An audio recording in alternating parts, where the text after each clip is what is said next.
Show, hosted by AJ Throwback, only on WinDCRadio.com, the WinDC Radio app, Facebook Live and YouTube Live on the WinDC Radio pages, and of course, it's all powered by GoWin.media.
Yes, indeed. Yes, indeed. So glad to have you back. I mean, you were on twice with Breakout Kings, and now first time here at bars. Right. So it's long overdue. Oh yeah, that is true. Yeah. That is true. we collaborate so often. I was like, oh, okay, yeah, this is my first time on bars. So yes, now I'm even more excited.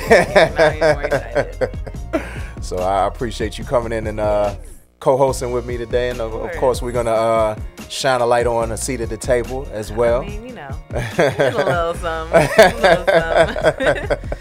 Yeah. So as y'all know, I have the Wong Host here with me, and also at 12 o'clock, ladies and gentlemen. So I got my homie here with me today, but I also got, it's like a homie / family affair today. Yeah, I was about to say that, family affair. Yeah, because my brother. My very successful brother. I'm always proud of him, seeing all the things that he's done, and just the ways he's just elevated, and looking at his like information, I'm like, okay, brother. Yeah. And it's a very righteous path too. Everything that's led up to this point in his career. Absolutely. So. Yeah. I would expect nothing less, though. I mean, yes. You're his brother, and I've never met him before, but if y'all were raised the same or anything the same, then I'd already know. Oh yeah.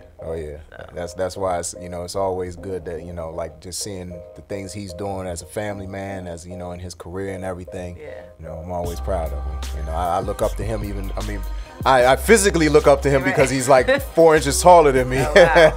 Okay. You know what I'm saying? But I look up to him just anyway, because just a lot of things he's done, and successes he's had, and continuing to have success. So ladies and gentlemen, that's none other than my brother Mike Goings, director of alumni and youth marketing for the Philadelphia 76ers. That's why you see me with the Sixers hat, but you also see me with the Brotherhood is Forever sweatshirt provided by none other than the Wong Host. Yes. You know what I'm saying? If you need a sweatshirt, I could get that information to y'all. But yes. The sweatshirts are actually like, the photo on the sweatshirt is an actual photo that I took at the anniversary of the Million Man March. That's awesome. That's kind of how I started doing that before with other photos that I took during other rallies. Like, I remember the first one I went to was when Trayvon Martin, was murdered, and his murderer got off, and then there was a protest for that. So I took those photos, and I just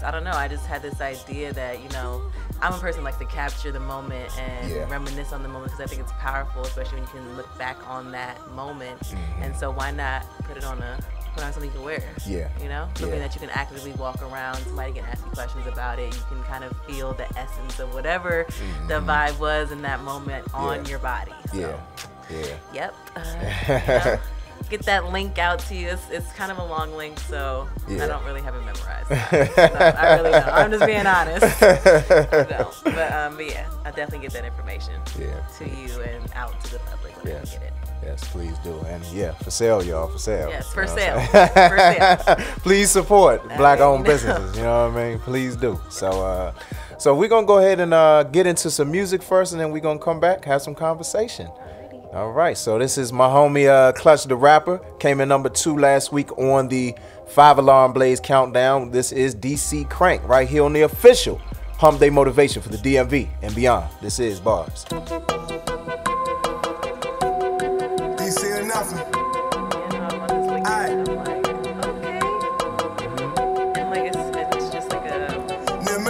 For me. Just for the culture. Just for the culture. DC Crank, yeah, this the city, boy. 3 stars, 2 bars, we super litty, boy. Hey, 202, what you gon' do? We make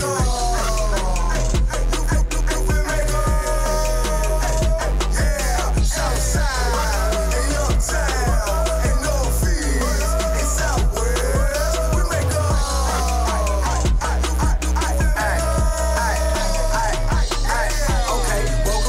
District of Columbia.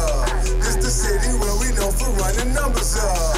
Tell that pretty model waitress bringing bottles up. When drama popping, ain't no watching, I'ma follow up. In DC we rock the go-go. Rest in peace to Polo. I got powers like I'm Austin Bowers trying to steal my mojo. Fresh 990, Saviato or some hobo. I'm a E&B, great with Sosa. Rock my homies logo. Throw your hood up, screaming rest in peace to Chuck. Make the city beat your feet, screaming rest in peace to Slush. It's this diva in my city, say she from them VA beaches. Let me touch it, squeeze and bang it, baby. I can keep a secret. Ay, this that dirty cow flow. Any, mini, mighty mo. Book a roller, burn a throw. Strike a but don't save a bro. Cut strength for total control. Just in case you missed it, tell them meet me at the bar. Yeah, the bar. Let's get twisted. Boy, 3 stars, 2 bars, we super litty, boy. Hey, 202, what you gon' do? We make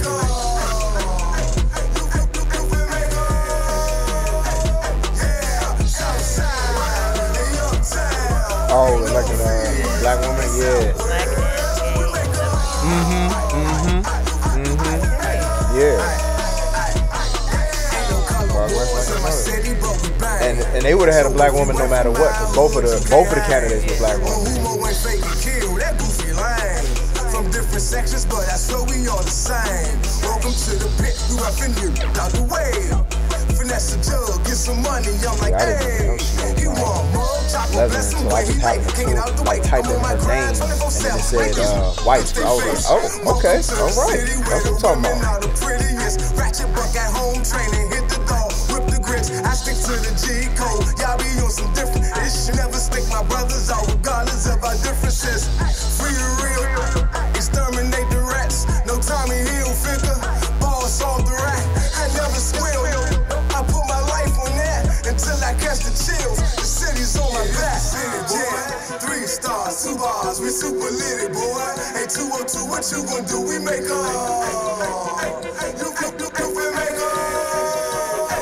yeah, Southside, and Uptown, and Northeast, and Southwest.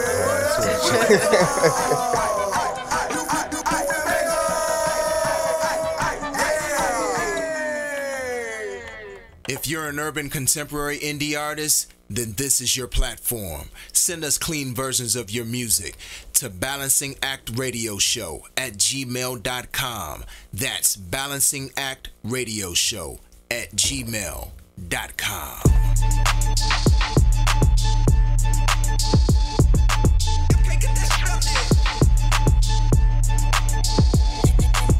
Special delivery.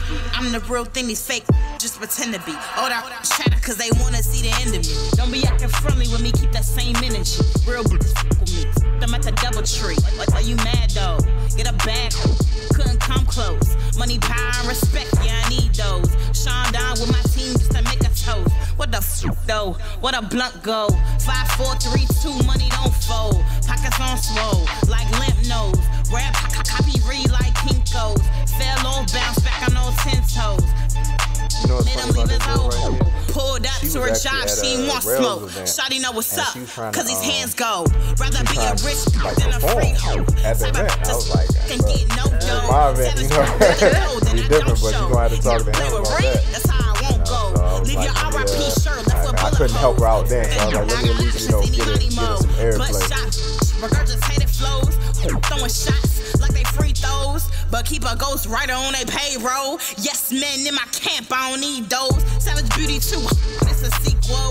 God looking for me through they peephole. What the f though? Where your go? Got them chewing on this black like tobacco. Keep a shooter with me, and we train to go. Ho, bucked up, don't want no smoke. I'm the Queen Savage, see the crown. Ho. Savage Beauty 2, this the sequel. Aye, special delivery. Special delivery. Special delivery. Nah, special delivery. I wouldn't pretend to be. Special delivery. Special delivery.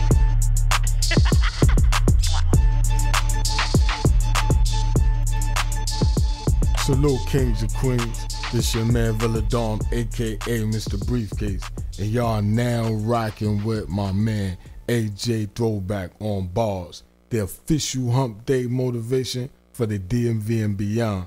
Only on Win DC Radio. Power. Let go. Hey, what it do? No. This your guy TZ105, and that be 10 toes down, 5 on whatever. All I really want is money, money.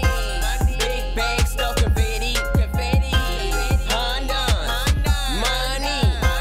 1, 5, 10, 20s. Can't forget about the 50s. Ooh, I know she like the physique. Ooh, I'm so fresh and neat. All I really want is money. I gotta keep it real, cause the real keep it real. Bang with me, his ain't how to make it feel late now. Who that said that? I can't believe that. Top that, pop that, cock that, drop that, cause they fight out that bottom, no problem. Sipping slow while I'm driving, I'm fresh as hell, I ain't lying. I got a money problem, I got a gas problem. Don't care for you, shawty, you might be trying to rob me, then I'ma have to stop it and give you something proper. Cross your head and send you to the doctor, cause I'm all about the money. Give you something proper, cause I'm all about the money. Money in the baby, cause I'm all about the money. Compilations, competitions, confirmations, quit the hesitating, put the money in the bag, is all I'm saying. All I really want is money, money. Big bag stuff confetti, confetti. Honda, money. 1, 5, 10, 20s. Can't forget about the 50s.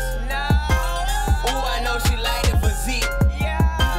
Ooh, I'm so fresh and neat. All I really want is money.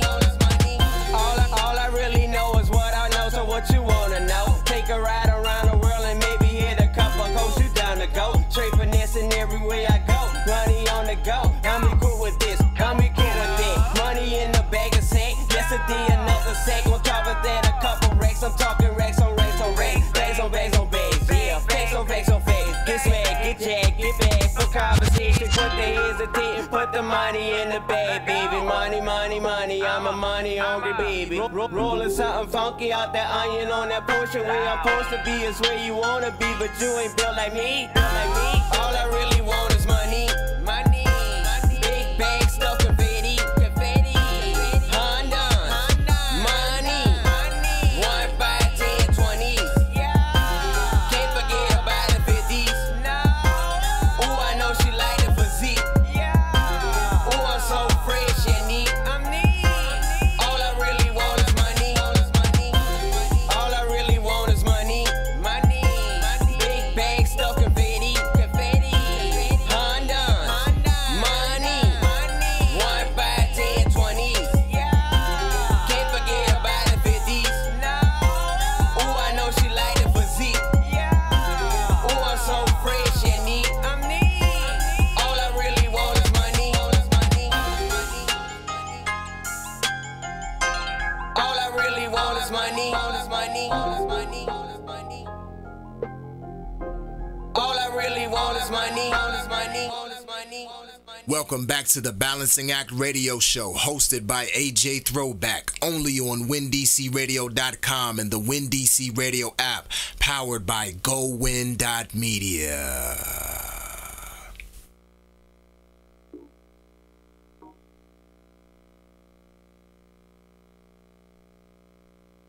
All about the money, and I definitely got to shout out.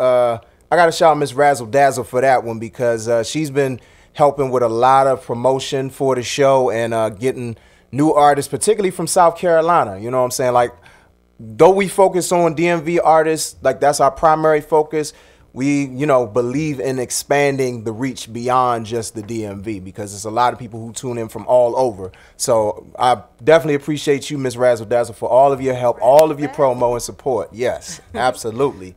Before that, we had Kiana Reed with Special Delivery, and starting off the set, we had Clutch the Rapper with DC Crank. Definitely want to make sure I shout out everybody that's tuned in on Facebook Live right now. Of course, the Mrs., you know what I'm saying, one of the first. In fact, she was the first one in the building. Queen. You know what I'm saying? So appreciate you, babe. You know, love you. Appreciate you every single week representing, you know.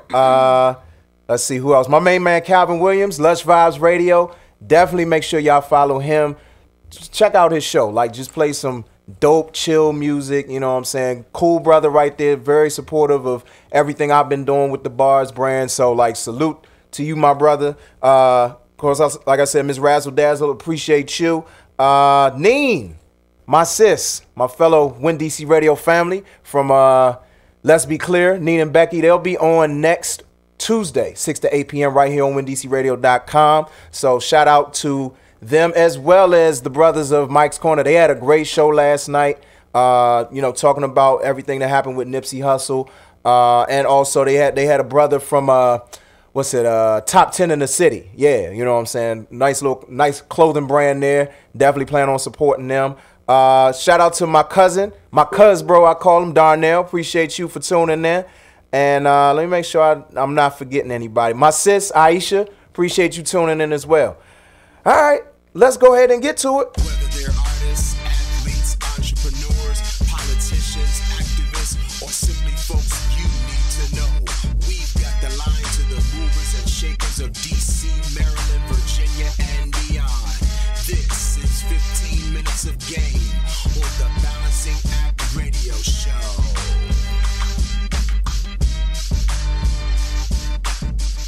All right, you know, we gotta bring people in correctly with the music there, with the intro. So as we said from the outset, I am joined by the awesome Wong Host. Yes, you know what I'm saying? From A Seat at the Table podcast. Yes. Savon 7 community. Yes. Is representing Of course. all across the board. I'm here. Again, thank you for having me on the show again. You know, of course, this is just what we do. Like, this is the homie guys. So, Yes. This isn't like, it's not like we don't know each other. I mean, Right. We work together outside of here, and I swear, I mean, it's clockwork. I don't really do that much at the end of the day anyway. But when Joe comes around, it's just like, yeah, I already know we about to get in. We're going to start a conversation somewhere. It's going to go somewhere else. And by the time we know it, it's like 3 hours later down the road. And we've thought about the meaning of life, talked about personal goals and plans, inspired each other to do other things. Like, it's great. But yes, I am Christina, but you can call me the Wong Host, and I do have a podcast called A Seat at the Table. Yes. It essentially is, I got the idea because, I mean, my whole life, I've just kind of been this supporter. I've always played the supportive role. Mm-hmm. I've always played that nurturer. Some people even call me like the fixer. I always fixing people's issues, even if they don't want me to. Yeah. Or even if they didn't ask me to. Just voluntold them. It's like, don't tell me your problems because I'm going to jump in there and help you. Right. So I kind of been dipping and dabbling in different things, trying to find out what I can do, what I can contribute to giving back to the community, whether it's my direct community, my direct family, or the greater community. Mm-hmm. I've always been that person too, to always want to put the world on my shoulders and all the world's problems on my shoulders. And again, the dipping and dabbling is me trying to find my way through it. So it was about a year and 8 months ago or something like that, where And even before that, I got into listening to podcasts. Okay. And it's funny because the first one was Deezus and Miro. Oh, and wow. Okay. I just think they're hilarious. And I was they like, are. this is cool. I can do this. I can sit there and just chop it up. I do that anyway, like when I'm out with people. Because I like to go out solo dolo too, which happens most of the time. And I end up chopping it up with somebody. Right. And of course, like I said, with you.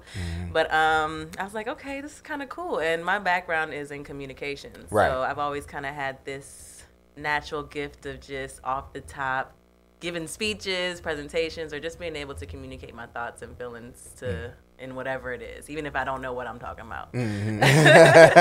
So, and then I started getting into more podcasts, listening to more of them, and I was like, I think this might be the thing. Yeah. So I was like, let's just see. Yeah.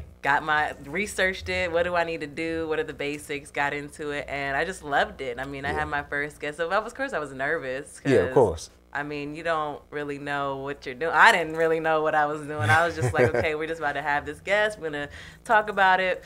But after the first show, I was kind of like hooked. It was like an addiction. And so I had the podcast every single Sunday, which was, I'm a do it and follow through person. Yeah. But I'm that person that also has about 20 unfinished notebooks because I get started with it and then I stop using it and then I buy another pretty one. So me being able to do that for a year straight was a big accomplishment for me. Yeah. And I think it's because it was something that I really loved doing. It was exciting because it was a new venture of figuring out how to do a producer show and figure out the audio, which I'm still working on, but I'm getting better at it. Yeah.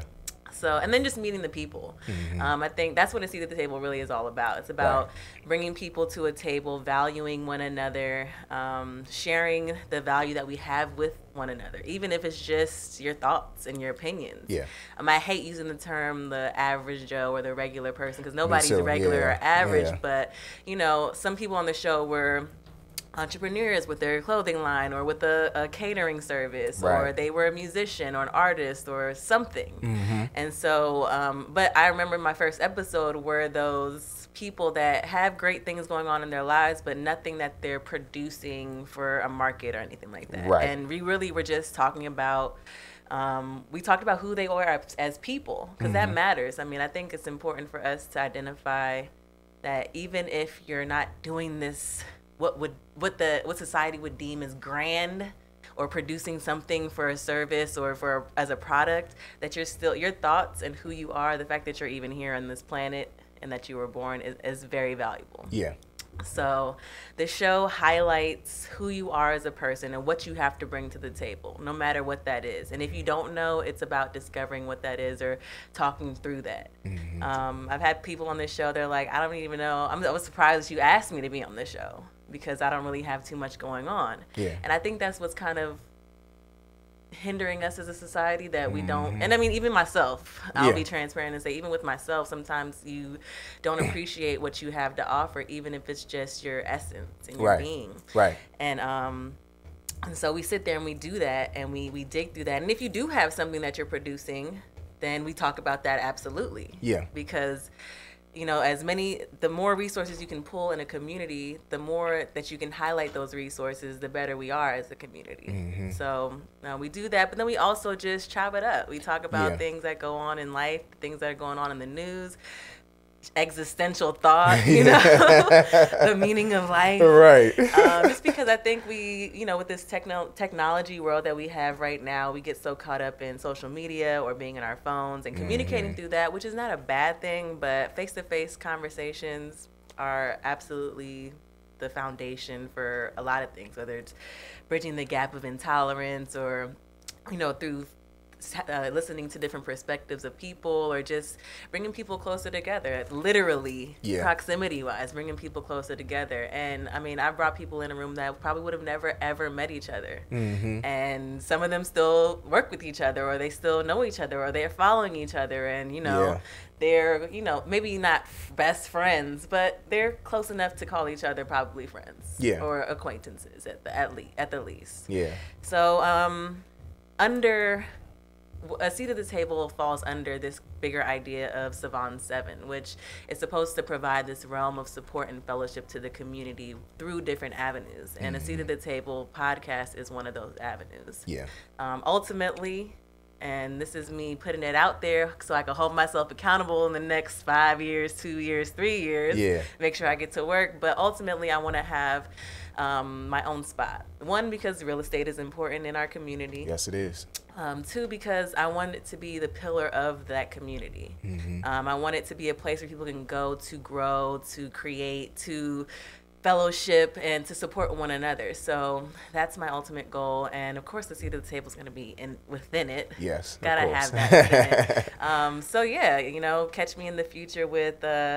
I'm still working on the name. I keep dipping and dabbling in different areas and different avenues, but you'll definitely see me soon with my spot, and I'll definitely ask you to be there and come and have a seat at the table. Yes, indeed. Yeah. And one of the things, in the midst of what you were saying, one of the things that I like about your format is the fact that, and you mentioned it, like some people will feel like they come on and like I don't really have a lot going on, and a lot of times, like the conversations that I've heard, even the people that may feel like they don't have a lot going on, when it comes to the conversation part, they have a lot to contribute to the conversation. And that's the thing that we, especially in our community, in the Black community, we have to reinforce among each other that your voice matters. There's no, in fact, I did a song on my first mixtape called No Little People. Right.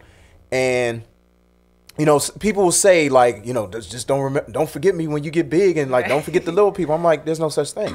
Like every last one of us, we have the same amount of value. We are endowed with the same God-given, divine-given gifts and talents and abilities. It's just we're gifted differently. And it's about finding your voice and finding your way of contributing to the conversation, to the larger community.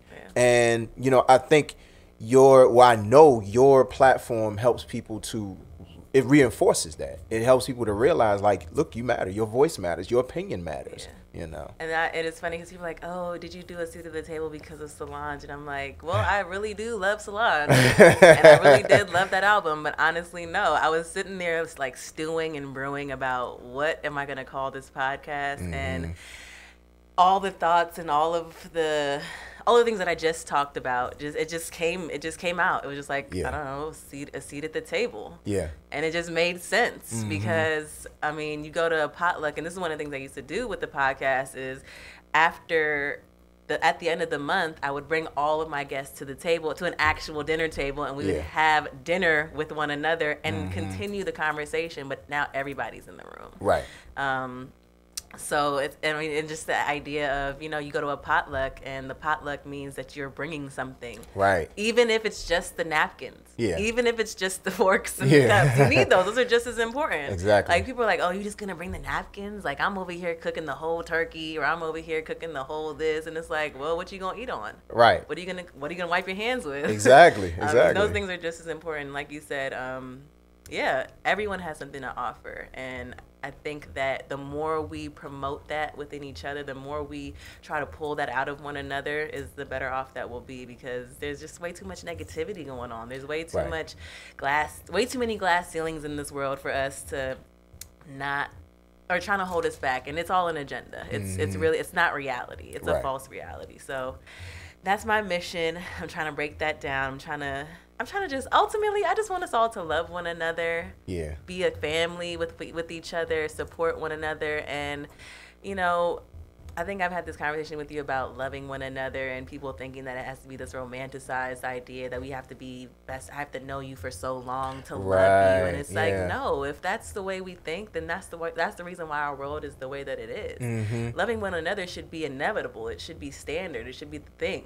Right. I mean, you were loved, and nobody even knew who you were, because your mother didn't know who you were when you were in the womb, but there was just innate, inevitable love that she had to have for you in order to carry you for 9 months and then deliver you. Right. I mean, even to conceive you. Right. And I mean, we can get into it whether it was like either this way or that way, the conception process. But even no matter which way you look at it, there had to be some form of love. There had to be some sort of affection where you would even get engaged in that. So that's what a seat at the table is all about. So you guys, season 2 was supposed to start last weekend, but I had some technical issues that I'm still working out. But don't worry, I'll be back soon. I'm figuring it out right now. I'm working on it. So we'll be back. I can't give you a specific date because I'm still waiting on customer service. I won't call any names out. Customer service, get back to me. Right. But yeah, we'll be back soon. And it'll be the same concepts with a little bit of a twist. I am trying to get some more administrative stuff done too and trying to do things in order. Yeah. Like now that I know that I jumped out there, got my feet wet in it, and I know that people are receptive to it, now I know I need to like buckle down and get the administrative things in line and, you know, propel it from there. So yeah, stay tuned, y'all. Stay tuned. Yes, indeed. So I want to ask you, like, what during season 1 of A Seat at the Table, what did you learn about the process of podcasting, and then what did you learn about yourself going through all of the episodes that you went through, just your style as a communicator, like what it reinforced, just, you know. Yeah, so definitely the process was high. It was a lot of stress, but good stress. Yeah. Just figuring, like the first episode, just figuring things out, how you want the setup to be, how, like, does everything sound right? Even just playing with the system that I use and the program that I use, figuring things out in that capacity. And that was a challenge, but it was a good challenge. And it was a fun challenge. It was like an adventure. Yeah. And every episode got better and better, like sound-wise, flow-wise. Yeah. I mean, and I mean, again, as far as the conversation piece, that's just kind of just been my thing. Right. I'm not a very formal person when it comes to that. I am whom I am, and that's what I tell my guests when they came on the show. Like, look, don't worry about trying to be anybody else. Like, just be who you are. Right. Be respectful, of course, of yourself, of me, and the people that are listening and the people that are around you. Yeah. But, like, people are like, can I cuss? And I'm like, I mean, don't intentionally just go off. Like, if that's not you. Right. But if you happen to say a cuss word here, then, I mean, I'm not going to stop you. So, and yeah, as far as what I learned about myself, I learned a lot about myself, especially coming from a communications background. I remember listening to the first episode and I was like, oh my gosh, Christina, what the heck? Ooh. I was repeating words. I think I said 1,000 times. Yeah. And I was like, oh, no. I have to. And that's because that just shows you, you know, practice. You have to keep practicing your craft. Yes, you do. Because the muscle will get weak. Yeah. But luckily, I was able to jump back into it. And I mean, even having my guests on the show, it just helped me even further. And I mean, I just listened to other podcasts as well, trying to listen to how other people communicate. And I would sit there in my house just practicing speaking. Yeah. And yeah, I think I also discovered that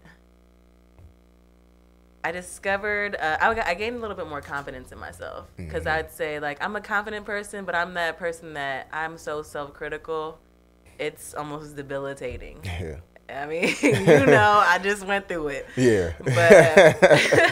But I can go so hard on myself, like super hard. And I think that each time that I completed an episode and each time somebody recognized the episode as being a good one, or that they enjoyed it, or that they wanted to be on the show, the more and more that built up was the more and more I was like, wow, okay, I did this, I'm doing this, people like it. Yeah. And it's like, duh, Christina, because you're awesome. You know, you got to big yourself up. And you have to. And through season 1, that's what I was able to gain. And that's what I was able to learn. I also was able to learn how to, I don't know, just be a little bit more organized too. Like I'm always kind of like I said, I'm really good at being off the cuff. Yeah. I'm really good at like pulling it together and then putting it out there. And you may not even realize that I 5 minutes ago did not know what I was talking about. But it showed me that, and it reinstituted this idea of being prepared. Yeah. You know, always being ready so you don't have to get ready. There you go. You know, stay ready, you don't got to get ready. Bang. And digging deeper into like doing my research on things. So if I'm going to talk about a topic, yeah, I have my ideas, I have my opinions on it. I know the basics, but really digging deeper to provide the audience with what they need and what they should be getting, because that's the whole purpose, right? Right, like, exactly. If you're going to give out information, give out the information as thoroughly as you can. Give the people as much information as you can. Yeah, don't cheat them. So, yeah. Those are the things that I kind of learned. Yeah, yeah. I mean, what's funny is rolling back to something that you said about coming from a communications background. Mm-hmm. Now, while I didn't go specifically to school for communications, I come from, a background of, having to be in front of people, public speaking. Then my dad, he was a DJ in radio for, a period. And, like, it was one of those things that for me, as I transitioned into radio, like even before coming here to Win DC, I had to learn certain things about myself, and I had to study certain things about myself. That's why, like, I always, like, every show, I listen to the show after, and I say, okay, I have crutch words. And like you said, like in that first episode, like you said, like 1,000 times, my crutch word is, Right. or you know what I'm saying. And I literally just did it, and a lot of times it's so reflexive sometimes that you really have to consciously be aware of how you communicate. And sometimes I think it makes you more relatable as a communicator, because people feel like, okay, I'm talking to somebody who I feel like I could be talking to right on the street, Right. or right in my living room, or wherever I'm at, right in my office, right in my cubicle. Right. And a lot of times it adds a layer of humanity to you, because it's like, I listen to certain people and I'm like, dang, how did you go that whole stretch of talking and you didn't have one crutch word in that entire time? A lot of times people don't tell you that these radio hosts or personalities and these podcasters they have a script. Yeah, yeah. Which I don't have a script. I'm literally going off the cuff with notes, maybe. Right. But no, I think that's true. I will say, another thing that I learned is that is true. Those words, those comfortable words that we fall back into, they do give that human feel to it, where it's just a conversation. It's not a speech, or it's not anything crazy. But being cognizant of that and trying to not do it as much, it brings about this patience and confidence of what you're talking about. Right. Knowing what you're talking about and taking your time. Like, there's no rush. And a lot of times we use those comfortable words because we're rushing. Our thoughts are processing faster than we have to spit them out. Right. Or not fast enough. Right. And it's just like, just take your time. Just take your time, think about what you want to say, and just say it. Like, I mean, if you listen to some people that give great speeches or off the cuff speeches, they go slow. Yeah. They're going slow. Yeah. And they're talking to you at a very calm pace. That's because they know I got to take my time. I want to get my words out. I want to get the right words out. Right. I don't want to use too many fillers. But yes, sometimes the fillers they're just natural. And it's, I mean, like I said, I like to be comfortable. Exactly. I want people around me to be comfortable, because it is just a conversation. Yeah. Yeah. Let's just have a conversation. Yeah. Sometimes, it's easy to get caught up in the formalities because of the field we're in and the competition, even though I don't like to look at it as competition, because I feel like we can all get our audiences and kind of go across different audiences and do what it is that we do. But at the same time, it's, I think sometimes, like, you look at how other people do it and it's easy to say, I want to do better. And it's good to look to other people while still retaining your own voice and your own personality in what you do. Yeah, that comparing and contrasting will definitely get you. Right, And that's one thing that I wanted to steer away from when it came to my podcast, because initially I would say, after that first episode, I was like, oh gosh, no, I need to do this differently. Yeah. And and when I thought about it, it was like, yes, you need to do it a little bit differently because you're not satisfied with it. Right. But do it the way that works for you, that people know you to be. Yeah. And that's just so you get what you get. Right. You get what you get. Yeah. Yeah.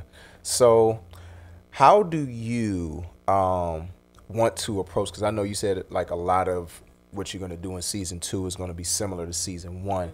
But what are some of the things that people can expect, or what's your vision for season 2?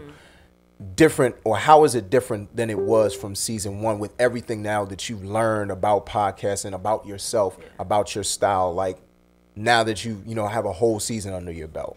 Well, I want to add a video component. Like I do an Instagram live, but I don't post that anywhere. So it goes up. If you catch the Instagram live, you catch it, and it's obviously up there for 24 hours. Right.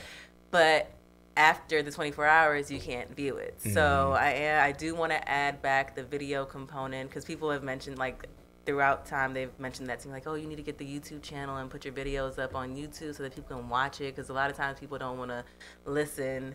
They want to watch, and that's just where things are going. That's where things are now. Right. So I do want to add that. I want to keep it pretty much the same, inviting guests on there to highlight. The concept is going to be the same. Right. It's not going to be as often, because I want to do like a podcast segment, but I also want to do some type of community outreach event, which is kind of what I did last season. But again, it was like I was doing a podcast every single Sunday and then an event for that month. Yeah. I also want to do a lot more random podcasts, a little bit more where it's by myself, where I'm just kind of giving you who I am, giving you pieces of me. Yeah. Because I did that in the last season, but I only did it for like 1 month, where it was like it was January, and that was the month of getting to know who I am in different ways. Right. But I want to do that throughout the show, throughout the season. Yeah. And it obviously wouldn't be as long as my regular show, but I want to give you like little gems. Like, this is who the Wong Host is. Yeah. And so that's why I actually created a separate Instagram page called the Wong Host. You guys can follow that. It's really just getting into the mind of who I am and going and me being transparent with the community of the good, the bad, and the ugly, because that's life. And I think social media kind of presents this platform of you have to always be on it.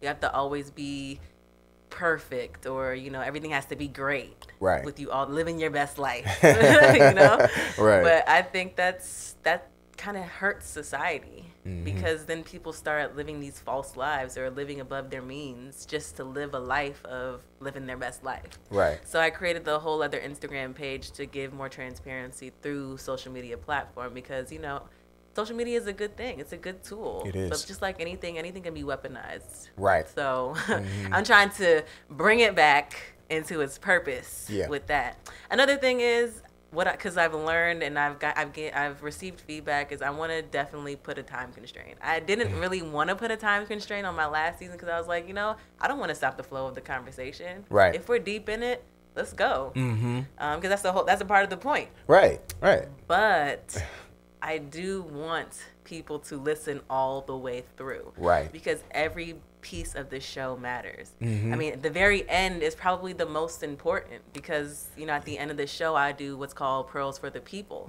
And Pearls for the People is where I leave the show with a quote, something powerful for people to go off in their week, so it can motivate them, keep them inspired, or get their mind going, get the wheels turning. So I don't want people to say, I'm not about to finish this 3-hour-long podcast.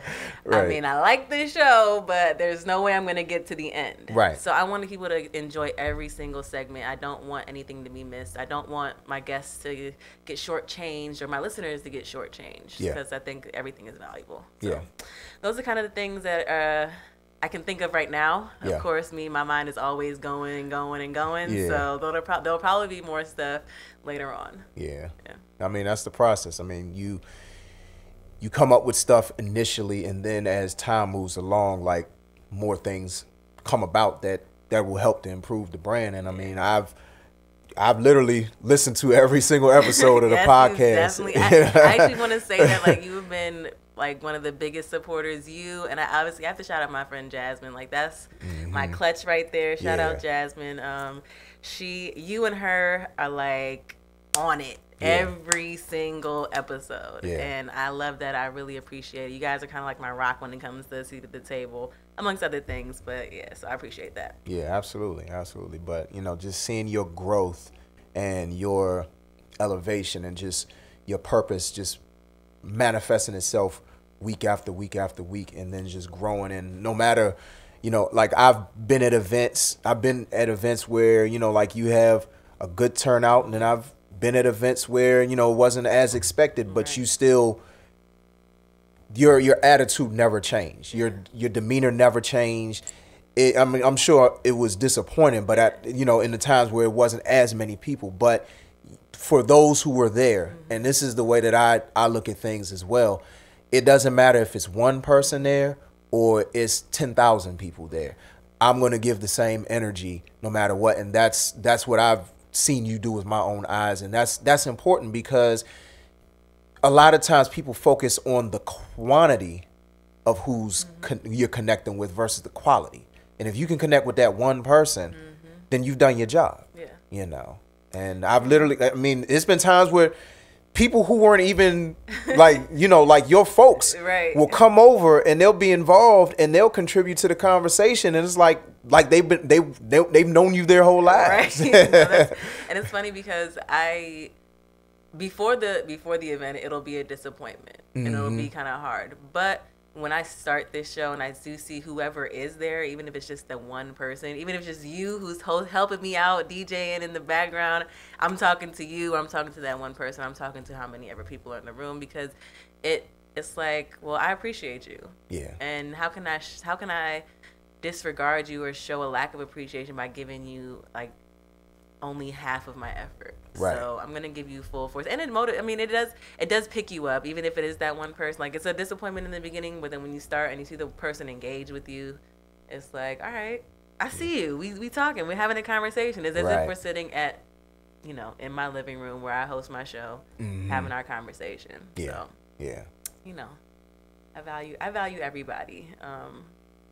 Sometimes a little bit more so than myself. That's just transparency right there. But I'm growing and I'm getting better, and everybody that, like you, everybody that supports, helps me grow even more. And it's funny because it's always those times when I'm kind of going on this decline of feeling confident and feeling motivated about what I'm doing, that there's this random jolt of inspiration from somebody. Like, I don't know if they know or they're watching, who's watching me, but somebody will just text me and be like, hey, I just want to let you know that I see you, and I'm, you inspired me to do this.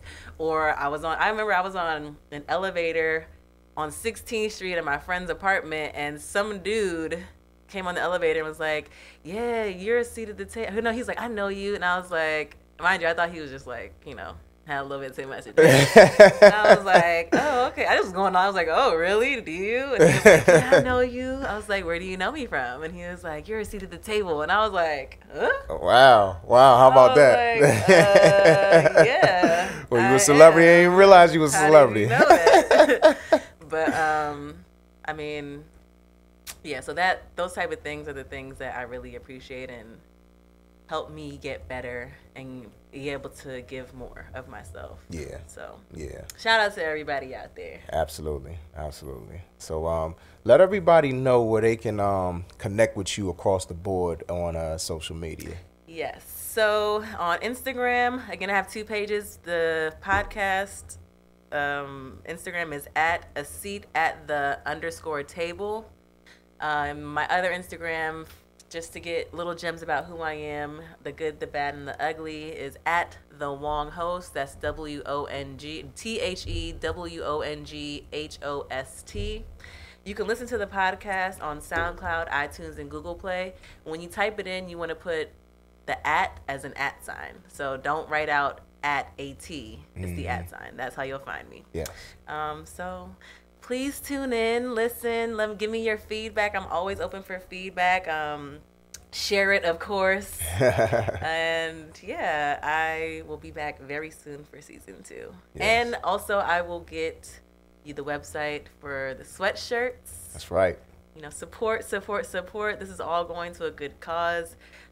This is me trying to put more investment into that idea of building a pillar within the community for all of us. So you'll definitely see me doing a lot more things in the near future. Yes, indeed.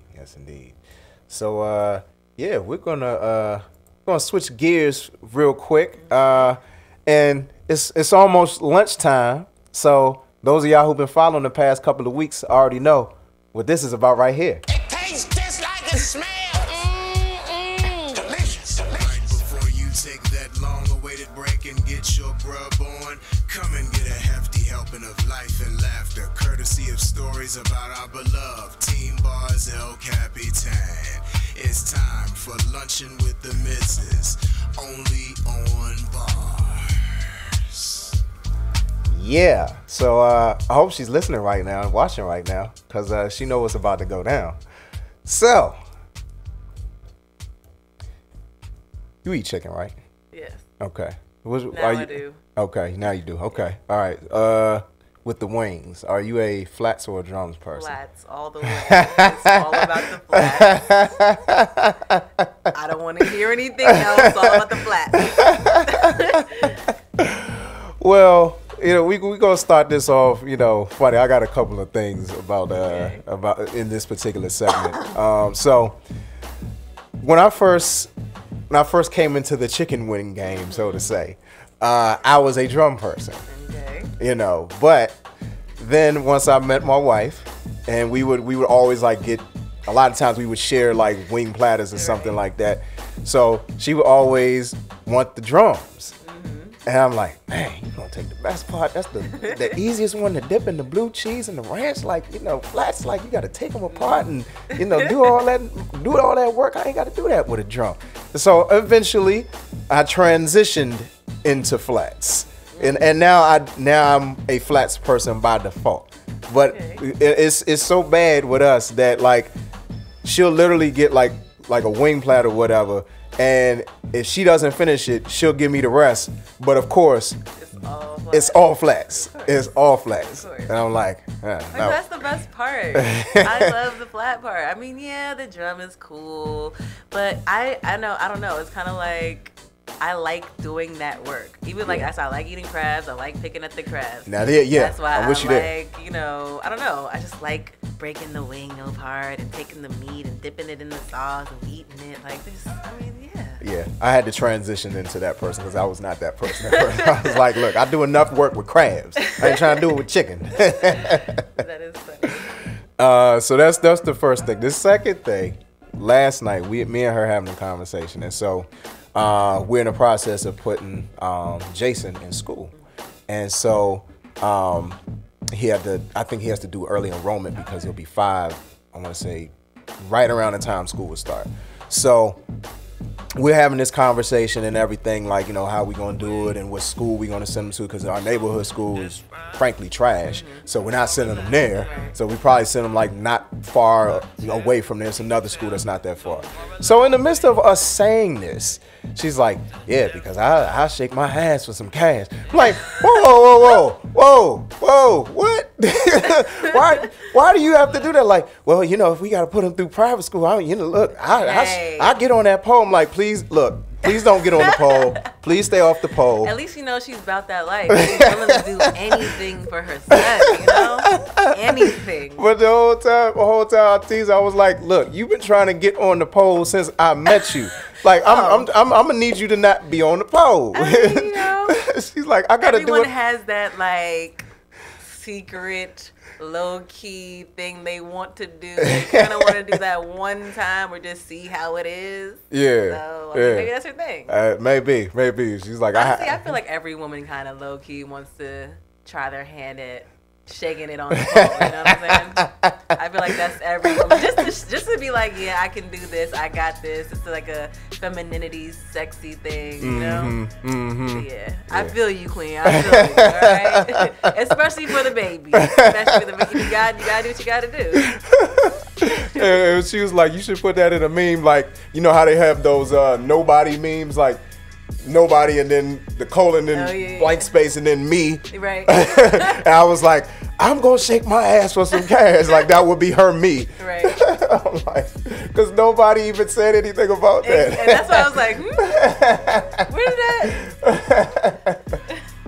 Well, that's my boo thing though. That's my boo thing. But I of course I have to I have to love on my boo a little bit before we go to break. But I was proud of her this past weekend because we went to the zoo, and she has dealt with some issues or whatever. So walking was a little bit laborious, but like she actually initiated going to the zoo, knowing there's gonna be a whole bunch of walking, and it was a beautiful day anyway. But the fact that she like initiated that, and like I was just so proud of her, during that moment, because it was like we walking around and she's good, like just in a better place health wise, and like this is somebody that look, we gonna be married the rest of our lives, right. And like I want her to be around as long as possible. She wants me to be around as long as possible. Absolutely. And like just being able to like walk with her around the park with our son is just like, it's just a beautiful thing. I think that there's a combination of things going on there. It's the love that resonates between the two of you. That it was a beautiful day that day. So how could you not? Right. And then it's just like spending time with your family, the love that you have. Love can take you a long way. Yeah. Love will make you do things that you may not be able to do or that you want to do, but you'll do it. Yeah. If it's real. Right. So exactly. I think that's a testament to the love that you guys have for one another. Absolutely. I'm proud of you, baby. So we're gonna go ahead and take a really quick break. Probably in the next minute and a half, my brother should be calling in. So before then, we're gonna play a couple of ads, and we'll be right back, right here on Bars, the official Hump Day motivation for the DMV and beyond. Stay tuned. DC Radio brings to you the app. Yes, the app is now available on your Google Play and your App Store, on your iPhone or your Android, any of your pads that you might be using. Be it if it's an iPad, iPad Mini, or if you have a Samsung Note, it doesn't matter what you have. Any mobile device, you can get the app so you can listen where you're at. To win DC. All I really want to see is the money. I don't really need a D, I need the money. All a bad need is a KC. Hey, this is China Pink from the 2018 award-winning Best of Radio Talk Show of the Year.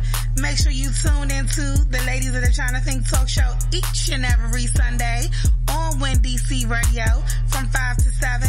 Make sure you check us out on Facebook Live and YouTube Live to hear our amazing show. We are also available for hosting events or parties. Please contact the China Pink Show at AOL.com for booking information. I'll catch you next Sunday at 5.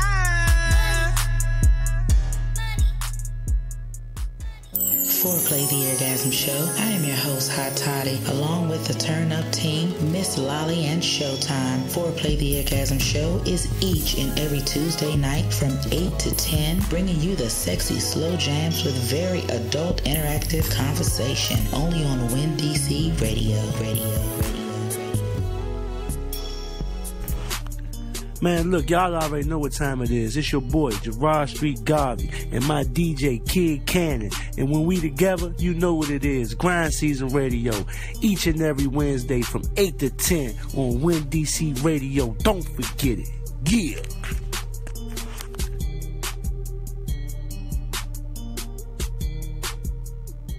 We hope you didn't go too far. It's time for the second hour of the Balancing Act Radio Show, hosted by AJ Throwback, only on WinDCRadio.com and the WinDC Radio app, powered by GoWin.media. Yeah. Welcome back. Bars, second hour. We're continuing the wings conversation. I'm lucky because most people are drum people. I'm a flat person, so you can give me all the flats. Okay? Yeah. I know people who are like so hardcore, like drum people, that like they just judge people who are flats people. And I know people who are so hardcore that there will literally be like 4 flats still on the plate, and they're like, "Nah, I'm good." I'm like, "Oh, okay, I'll take them." Yeah. Hold on 1 second. We got our next guest. If I can get this mute thing off, Mike, you there? Oh. For whatever reason, it's on mute. You there, Mike? I'm here. All right. So, we got the man, the myth, the legend. Exaggeration. My brother, Director of Alumni and Youth Marketing, none other than Mr. Mike Goings. Whoop, whoop. What's going on? What's going on, Joe? Not much. How you feeling, bro? I'm great. I'm great. That's good. That's good. What's funny is we were kind of, Kiasha was joking with you, talking about, you know, this is the start of your career in radio. Like, don't nobody want to hear my voice every week. And I'm like, you on the phone? I'm like, nah, bro, you got a radio voice, dog. I don't know about that, but we'll see by the end of this. Oh man. So how you feeling this morning, man? How's everything going in Sixer land? Everything's good. You know, just we're winding down the season. Got a couple games left on this end, home games anyway, and then just ramping up for the playoffs, man. That's all we're about. Yeah, absolutely. And what I've appreciated about like watching what the Sixers have done over the past couple of years is, I mean, for years when the Sixers were trash, like, and drafting and trying to get people, you know, the right pieces in place, like you just kept hearing trust the process. And like going from that transition from those down years, especially after Allen Iverson left, after even Andre Iguodala, even after he left, you know, like just seeing now they're a playoff team again. People want to come to the games now, you know. So talk about, I guess we can kind of sort of start off talking about like that process of like going through those tough years, seeing all of that, and you know how the organization, you know, like what's the vibe around the organization now? Yeah, I mean, it's definitely, you know, it was just as we kind of marketed, it's definitely a process for sure. You know, we basically went through a process of, you know, kind of building the team up organically and, you know, kind of having those draft picks and hitting on a couple of them with Joel and Ben and everything like that. And then, you know, as we kind of moved along, it was just, you know, they saw opportunity to kind of go for it, you know, kind of right now and add a couple really good, like, veteran players. You know, we signed J.J. Redick a couple years ago and then traded for Jimmy Butler this year and then Tobias Harris. So, you know, it's different levels. You know, we kind of went through, like, the excitement of, like, building the team up and then getting the number one picks a couple of years. So, it was, you know, even through the down years, it was always excitement. Yeah. Which is why I think that, you know, we've been able to, you know, increase our season ticket holders and, you know, just kind of build that, like, kind of organic, like, affinity for the team because we kind of built it from the ground up and people, you know, understood what we were doing. And then, you know, at the same time, they kind of, you know, they grasped to, like, players. You know, it's a player-driven league. So when you got a couple, like, really good, like, young players that, like, fans can essentially grow with, that really makes a difference. And it kind of builds that long-term, you know, sustainable fan base. So where we're at right now, man, it's exciting. You know, I've been here for a long time, and this was the first year I went into a season, like, knowing that we had a good team, you know, like we know we had a good team even before all the trades and all of that. And then now it's like those expectations and kind of excitement level is just, it's even at a different level now, like talking, you know, deep runs in the playoffs. So I'm excited. We're excited. I mean, you know, I've been here and suffered through a lot of losing and bad seasons and mediocre seasons. So it's great to be in a place now where, you know, you can be excited about the team. Yeah, because, I mean, there have been a lot of expectations even from, you know, listening to sports shows. Like, there have been a lot of people that feel like the Sixers, they can, you know, they can get to the Eastern Conference Finals. You know, some people even say, depending on how they play, they could get to the finals. I mean, it's not as many people. I think a lot of people will say maybe like Toronto or even a Milwaukee or Boston or somebody like that. Like, a lot of those teams get mentioned before I hear the Sixers, and I'm like, the Sixers, I feel like the Sixers could make a deep run, you know, but to be at that point where it's like now the expectation coming into the season is, hey, we're going to make the playoffs and we're going to be a contender. You know, that's I can definitely say, since you've been there and the teams that I've seen play, even when AI was still there, even some of those teams, like toward the end of his run there, you weren't as confident about in terms of how far they could go in the playoffs. You know. Yeah, for sure. I mean, we right up there with all those teams. It's just, you know, we haven't been together as long, you know, so it's just a matter of putting it together in a short amount of time.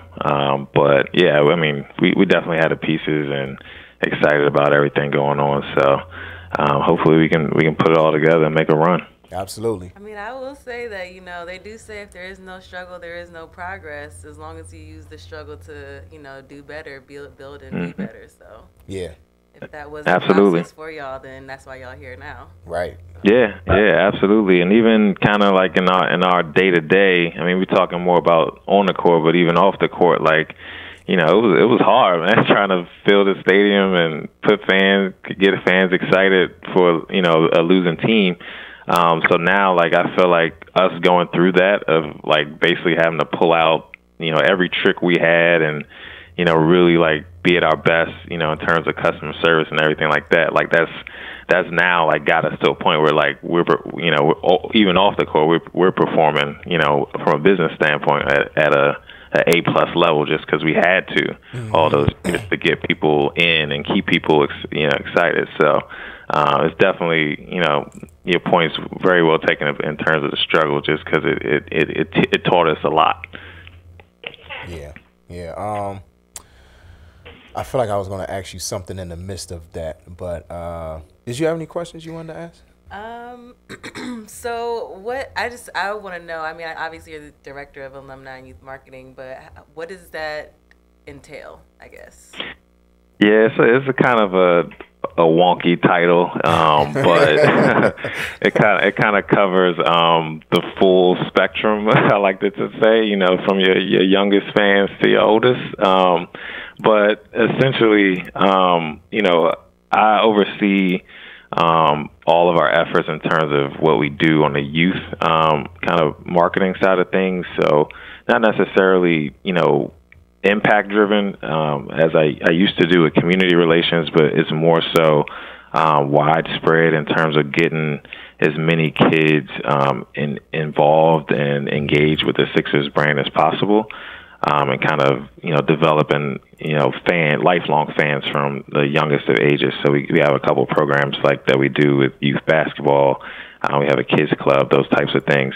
And then in terms of on the alumni side, that's something that's kind of player driven. And, you know, I kind of oversee our alumni relations and alumni program in terms of engaging them and keeping them engaged and, you know, keeping, you know, every former player that played here for the Sixers involved with the organization. So, you know, we're blessed to have a pretty rich history in terms of players that have played through here. You know, from your, you know, Dr. J to Charles Barkley to Allen Iverson, and, you know, even going further back, you know, in terms of Will Chamberlain and Hal Greer and Billy Cunningham. So we have a pretty rich history of players that have played through here, but, you know, not just, you know, connecting with the top players, but also, you know, your players that might have played here for a year, and might have bounced around from team to team in their careers, or maybe they had a short NBA career. But, you know, from our standpoint, it's important to engage, you know, the full spectrum of former players, just so, you know, when they're done playing, they have, you know, they still feel connected to the team.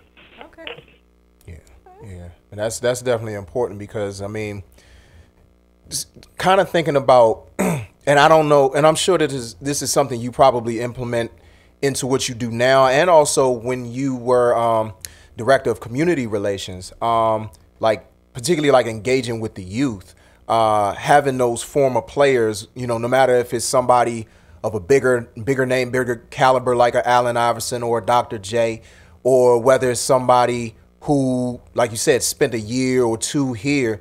I think it's important for like a lot of the kids, like when you all go to the high schools or the junior high schools, the elementary schools, to be able to connect with the alumni, because they'll be able to be able to provide some perspective to a lot of the youth that you all visit in the community as well. Yeah, for sure. You know, and kind of we do a lot with our current players, obviously, but they're busy. They play a lot of games. They practice. They travel, and we're equally as busy on the business side and in the community. So we can't send a current guy out to every appearance or every community event or every school. So having like a good relationships with alumni is really key in terms of us kind of achieving all our goals on the business side too. And quite frankly, when dealing with former players, it's a little bit different just because they've been through all the rigors of the NBA, and they have a much different perspective on things sometimes after their careers are done. They're seasoned, they're polished, like they've been through pretty much every situation or seen every type of appearance or community involvement piece there is. So they just bring a different element to when you're engaging with fans or with the community that sometimes a current player just hasn't gone through yet to be able to do. So we definitely value the experiences that they have and the insight that they are able to provide, and even just the professionalism that they have from being in the NBA so long and being around the game so long.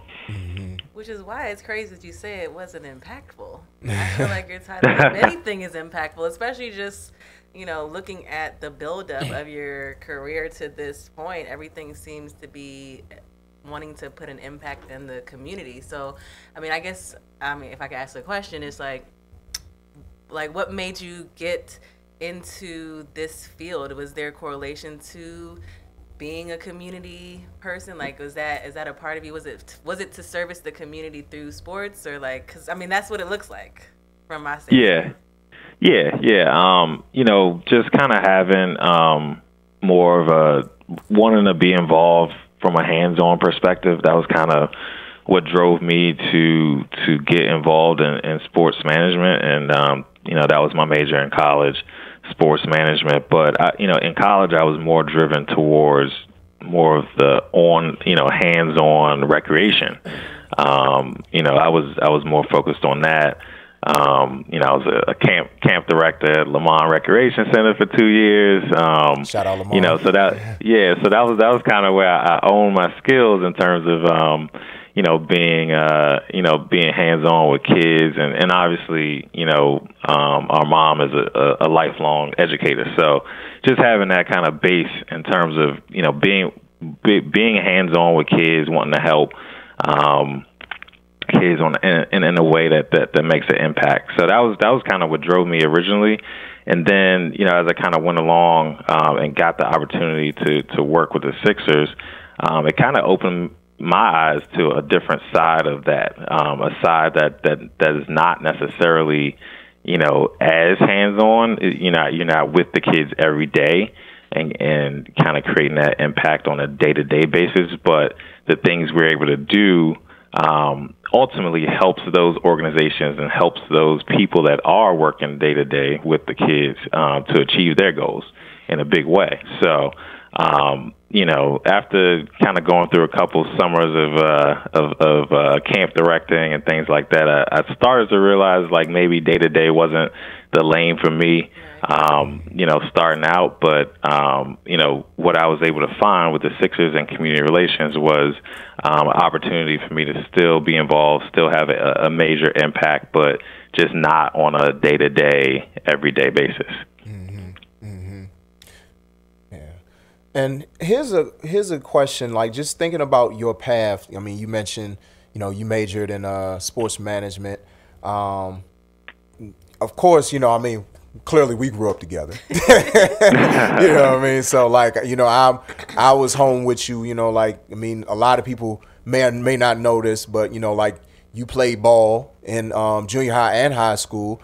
When we were kids, it was constantly that whole thing, you were the fastest kid in the neighborhood, you know what I'm saying? But eventually, you transitioned from the player side of it to the sports management side of it, or more of the operation side of things.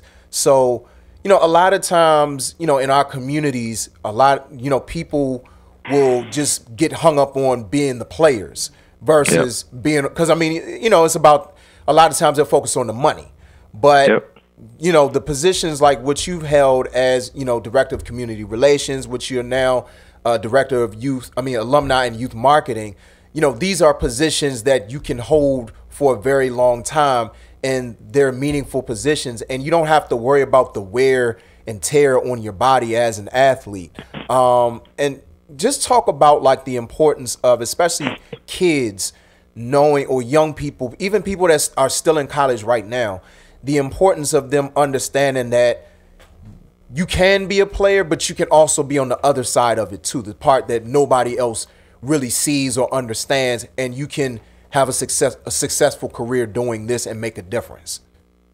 Yeah, I mean, first of all, like, you know, I kind of was a classic, like, late bloomer in terms of, you know, figuring things out in high school and everything like that. I mean, I was like most kids, you know, I played ball. Like, I love to play ball. I would stay out all day playing ball, played on 3 different teams, you know, like, playing ball was everything to me. But at the point where I couldn't play ball anymore, which happened for me at an earlier age than most, you know, it kind of was a blessing in disguise, because it forced me to look at other ways to be involved. And, you know, when I was thinking about college, I was like, you know, what can I do or focus on that I know I will be happy with?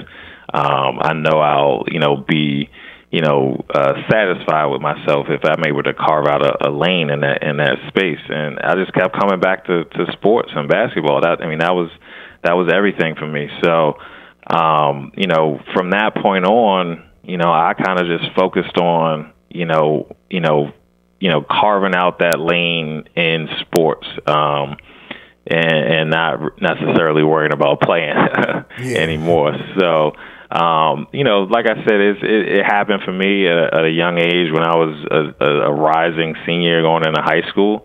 I kind of figured it out. But, you know, nowadays there's programs in sports management like all across the country at different universities. You know, back when I was, you know, going to college, it wasn't as many, but now like most colleges offer some sort of sports management program, majors, that kind of thing. But that's not to say that you have to major in sports management either. Like most people, especially in this industry, you know, they major in business, so they major in, you know, different areas.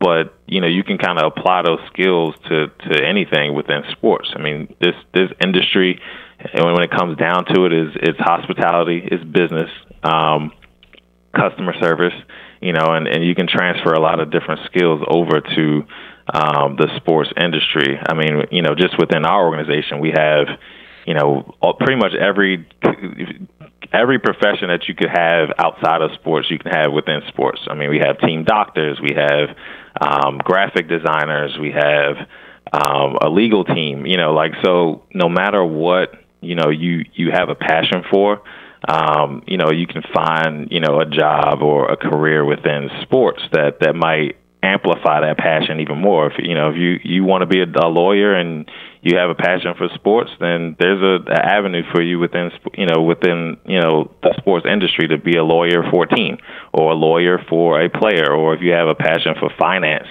and, you know, accounting, you know, players have their personal accountants. Our team has an accounting department. So there's different avenues within sports that no matter what you have an interest in, you can carve a lane out for a career. Yeah, and I believe that's important, especially for young black kids to understand, is that, you know, you can be involved in sports without necessarily being on the court, you know, because the thing is, you on the court, I mean, frankly, there's a lot more pressure on you being in the limelight, and a lot of people think that they're ready for that, or you know, that they can handle that. But as the stage gets bigger, you know, it's like, okay, can you actually handle that part of it, number one? And then number two, you know, like, the more levels you go up in sports, the better the pool gets. Like, you could be the best in, you know, your city, but then you get to college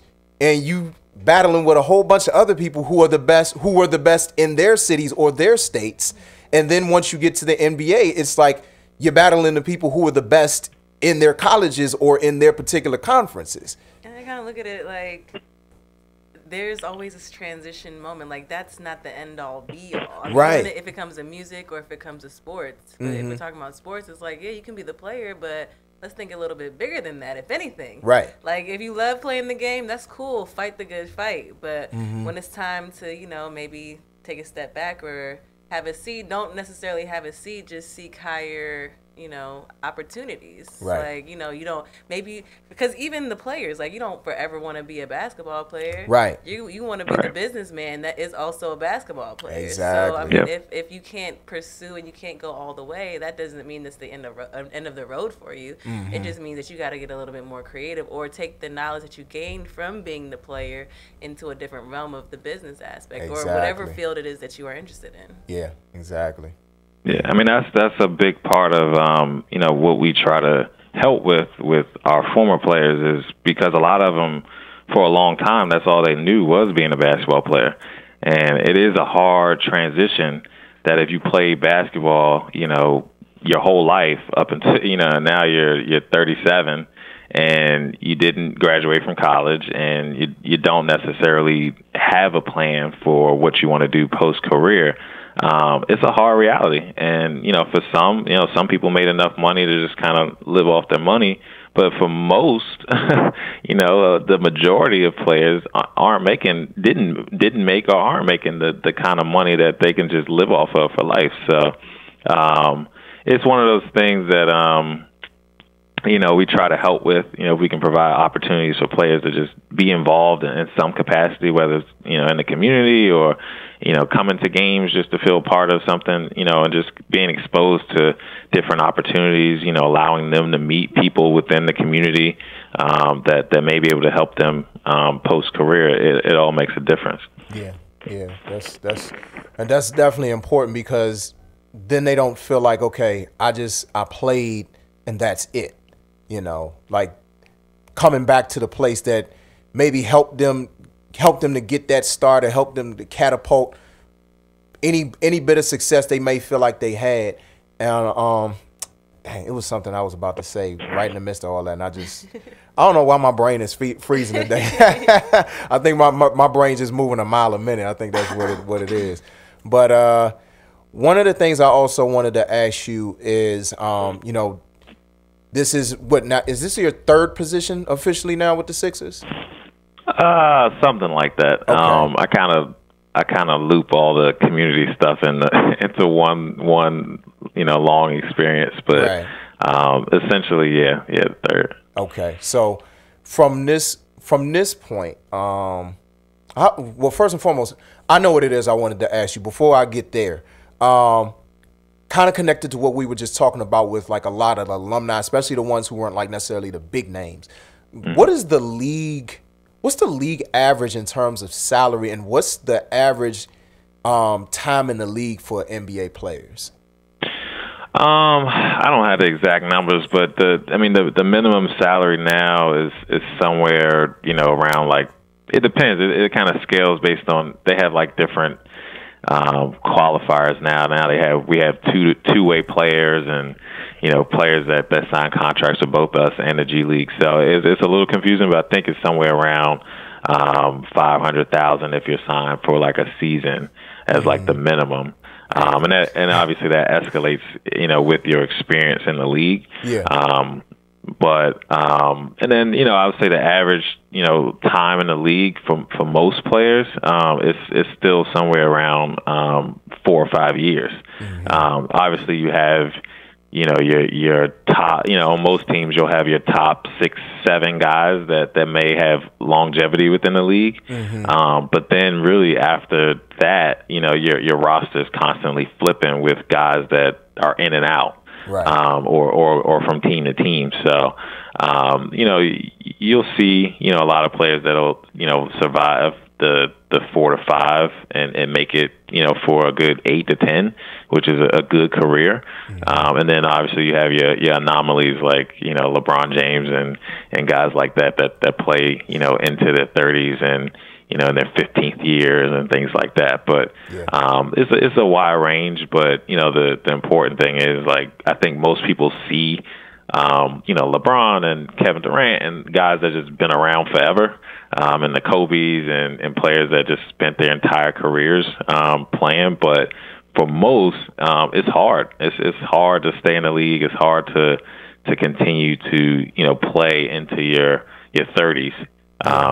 And be productive. So yeah, and what's crazy about that is you saying like the average is around 4 or 5 years. That's not really much longer than the NFL, which I believe is 3.2 or 3.4, something like that in the NFL. And NFL players go through way more physical wear and tear than basketball players. And not to say the basketball players don't, because I mean they're running up and down a court. Like, they don't even have as much like rest time as really football players do, during the course of a game.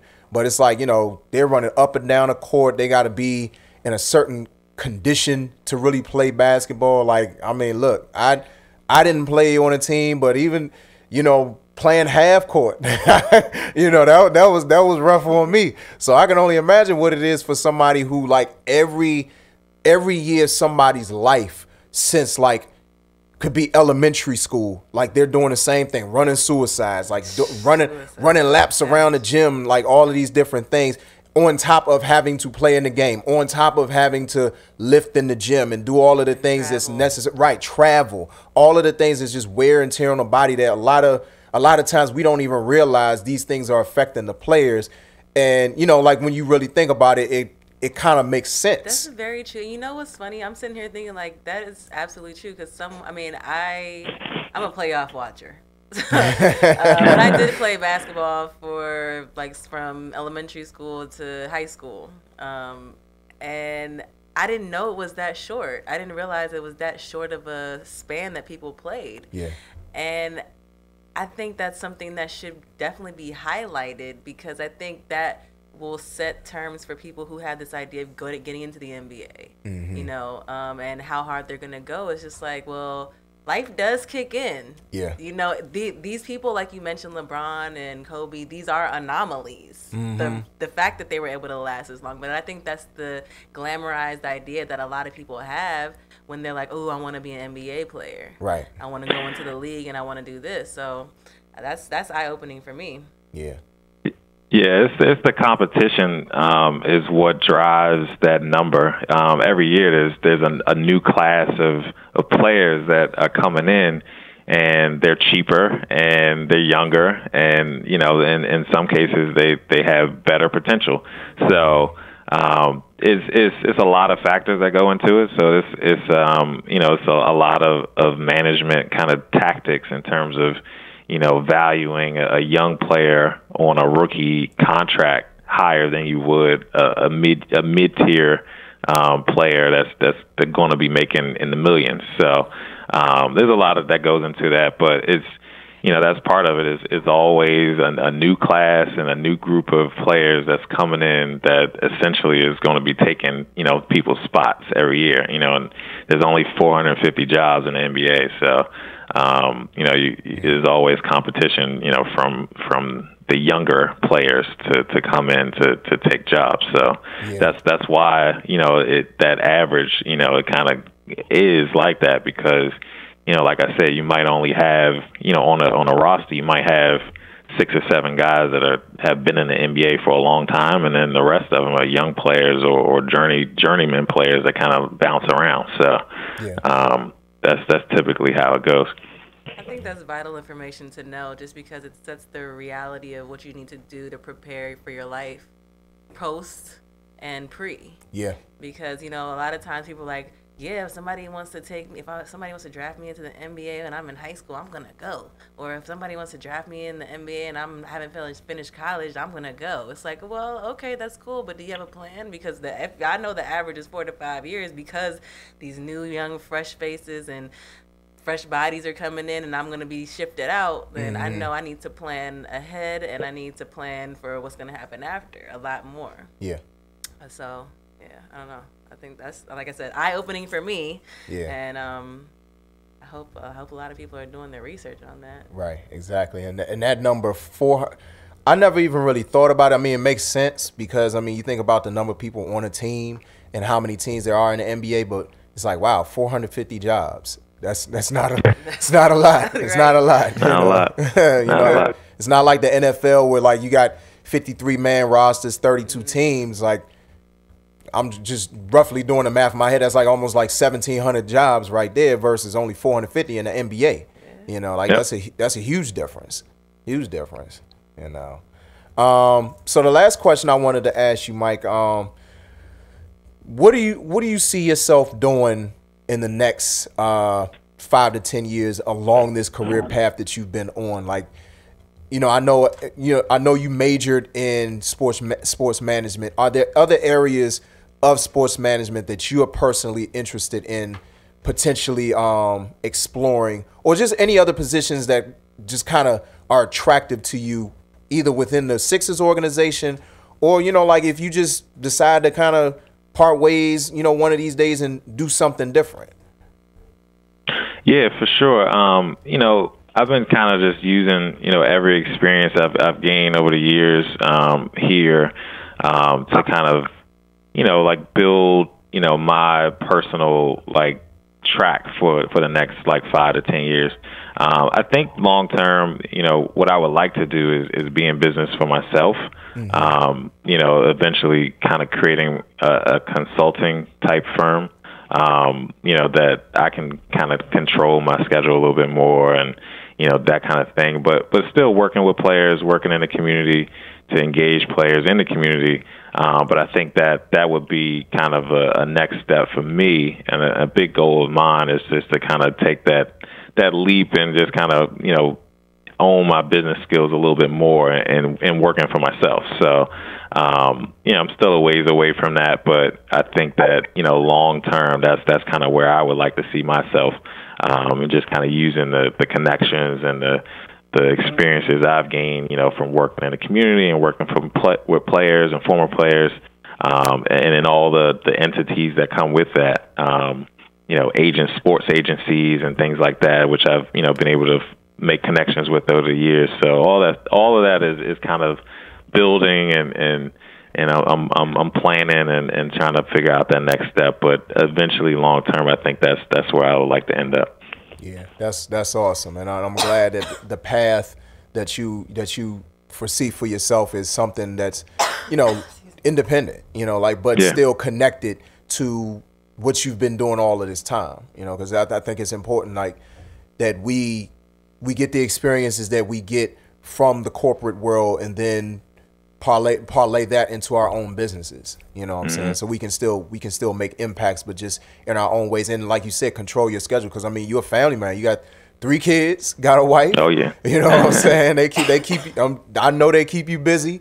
So, you know, like, being able to control your schedule, it allows you to still pursue your passion while still pursuing your other passions, as, you know, in terms of your family, which is equally important. So yeah, so, absolutely. Yeah, so let everybody know where they can follow you on social media and everything, and how they can find out more information about the Sixers organization and the things that they're doing, you know, with the alumni, with the youth, and also in the community as well. Yeah, for sure. If anybody wants to follow me, I'm at MoneyMike76, MoneyMic76 on Instagram. And then on Twitter, it's my name, Mike Goings76 on Twitter. And then in terms of anything with the Sixers, just, you know, Sixers.com is kind of our hub for everything. You know, like I said, we started a bunch of youth programs. So if you go to Sixers.com under community, you'll be able to find out everything we're doing in the community and with the youth. But yeah, that's how you find me, and I appreciate the opportunity to come on the show, Joe. I really do. And I'm glad we were able to make it happen. Yes, me too. I mean, you know, family, bro. And I got, you know, I I was telling Christina a little earlier how, you know, like I'm just so proud of all the things that you've been doing. Like, you know, it's funny because for so long you looked up to me, and, you know, now that I'm older, you know, I look up to you and all of the things that you're doing as a family man and in your career, and just being a presence in the community is really inspiring. And, you know, that's one of the biggest reasons why I wanted to bring you on here was, I mean, not just you being my brother, but just the things that you're doing is really inspiring stuff, and people, especially in our community, need to hear the different layers and the different lanes that we can go into and be successful. So I appreciate you coming on the show today. No, I appreciate it, bro. And like I said, you know, this is something that I've been wanting to do for a while, and I'm proud that you had this show and this platform for you to be able to kind of create your own lane as well. So I have to come back another time and talk some music with you, but Absolutely. I appreciate it. Absolutely. Let me tell y'all something, man. Me and this dude right here, we could talk for days about some music. Sure. You got one of the best musical ears, palettes that I know of anybody I know. All right. Christina, did you have any other questions? No, but it was definitely nice meeting you or hearing you, listening to you, and you definitely enlightened me. Because I'm like, oh, I'm about to look for jobs in the NBA, because, you know, too, okay. But no, Joe talks highly about you, so it was definitely great to listen to you speak and to meet you, and so hopefully, you know, come have a seat here in the studio with us one day. Yeah. Hope I can come back, you know. Indeed. For sure. It was a pleasure meeting you and speaking with you as well, and I hope to connect further down the line, for sure. All right, bro. We'll be talking soon. Tell your man World I said what's up. I will, for sure. All right, now. All right, y'all. Thank you. All right, no problem. Peace. All right, ladies and gentlemen, that was none other than my brother, Mike Goings, director of director of Alumni and Youth Marketing for the Philadelphia 76ers, the playoff-bound Philadelphia 76ers. You know, I wish I could say that about the Wizards, you know, but I mean, you know. It is what it is. It is what it is. But we're going to take a really quick music break, and then we'll be right back with the official Hump Day motivation for the DMV and beyond. If somebody tell you he hot, man, you know everybody hot now, man. He fish grease. That's how we feel about this track right here. This is the Fish Grease Pick of the Week, only on Bars, on WinDCRadio.com and the WinDC Radio app, powered by GoWin.media.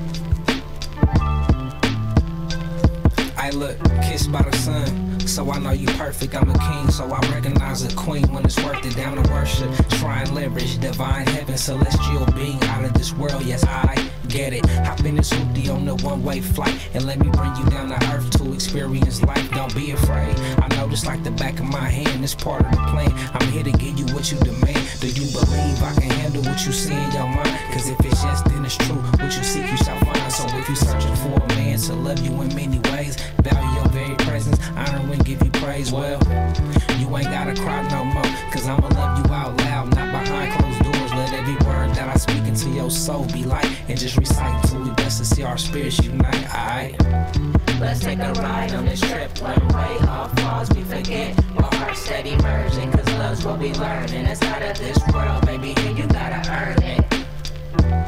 Let's take a ride on this trip. One way, all flaws we forget, our hearts steady merging, cause love's what we learn, and it's out of this world, baby, here you gotta earn it. Oh, what a world, the beauty is of abundance. Not far from the tree, they dropping by the dozens. Pure perfection, asymmetric. Who could neglect this? When crafted by the ultimate source, you are reflection. Yes, couldn't paint a better vision with the hand of John Bosky. I still overwhelmed by the ambiance. Nature at its finest, blessing your royal highness. Kiss from the sun, God, image of what divine is. Wait, tell me if I'll ever make it on this planet. Requirements to get placement, I know they must be outmanaged, but don't panic. I've been here before, and nothing nothing is impossible. There's options to explore. So for you, I will endure. If given the chance, I'll be your hero. Put a L up on my chest. The power of love we know can overcome anything. So please don't worry. I'll be right here as your king as we carry on this journey, my lady. Let's take a ride on this trip. One way, all falls we forget. My heart steady merging, cause love's what we learning. It's not of this world, baby, here you gotta earn it. Let's take a ride on this trip. One way, all falls we forget. My heart steady merging, cause love's what we learning. It's not of this world, baby, here you gotta earn it.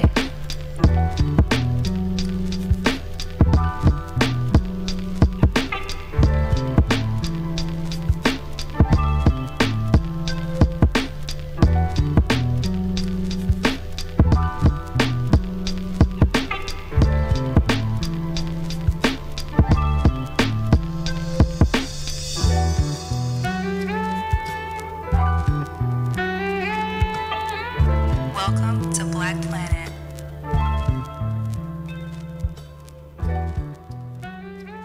It's time to get back to AJ Throwback and Bars, only on WinDCRadio.com and the WinDC Radio app, powered by GoWin.media.